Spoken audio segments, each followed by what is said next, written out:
قدام الحسين، نتمنى نندل قبر الزهراء ونروح نزورك الحسين وليده عزيز قلبه.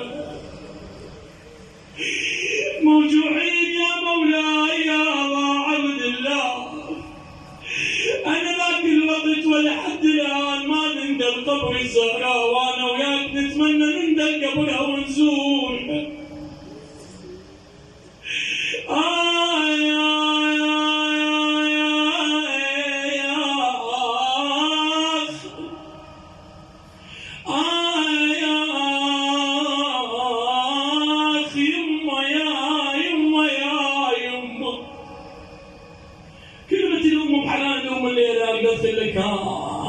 الموجودة أمه يحن عليها صباحا ومساء كل ما يضوجها. الليلة كيف بحال الحسين فاقد أمه الزهراء بهالمجلس، شو يصير بحاله؟ الله يساعد قلب زينب من فقدة أمه الزهراء صار بحالها عمرها 5 سنوات. تلوعت زينب ويا قدام الحسين.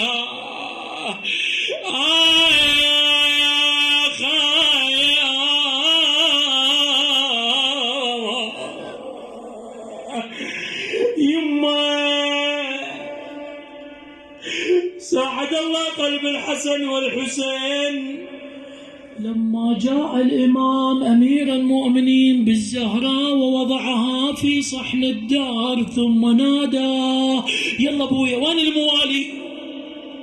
وين تجب عين صورة الزهراء؟ يلا ابويا، وين دموعك؟ وين بكائك؟ هاي لسيدة نساء العالمين. جاء مولاي أمير المؤمنين بالزهراء فوضعها في صحن الدار، ثم نادى: حسن حسين زينب هلموا وتزودوا من أمكم الزهراء. عدنا شقول بالأبيات تقول زينب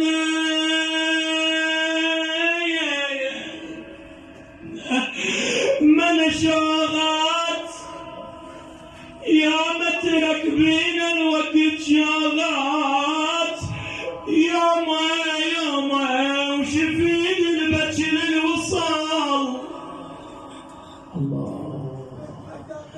شفيد البشر اللي وصل يوم، اي والله يوم ياتيك ملك الموت يقبض روحك، شو يصير بحالك ابويا؟ تنزل دموعك ابويا من سكرات الموت.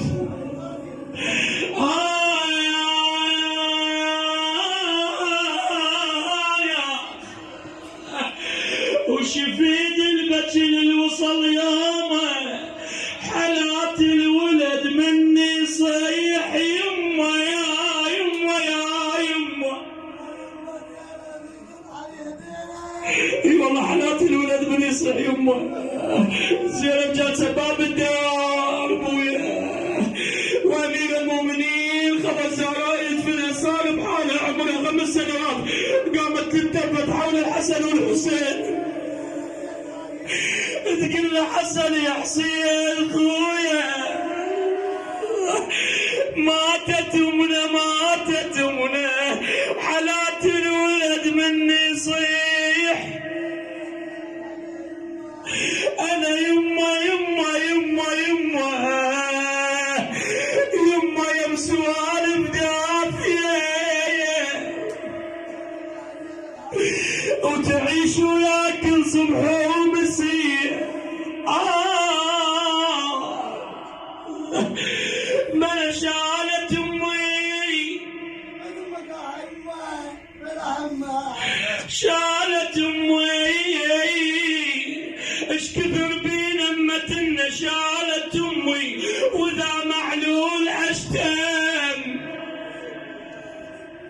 هذا يصيبك مرض وتشتم شيلة امك وطيب ويا الجنة تحت اقدام امهات ابويا. الام حنينها كيف بالزهراء عليه السلام حصلوها بين الباب والحائط واسقطوا جنينها ظلما. عمرها 18 سنة هاي الوردة الحنونة ابويا.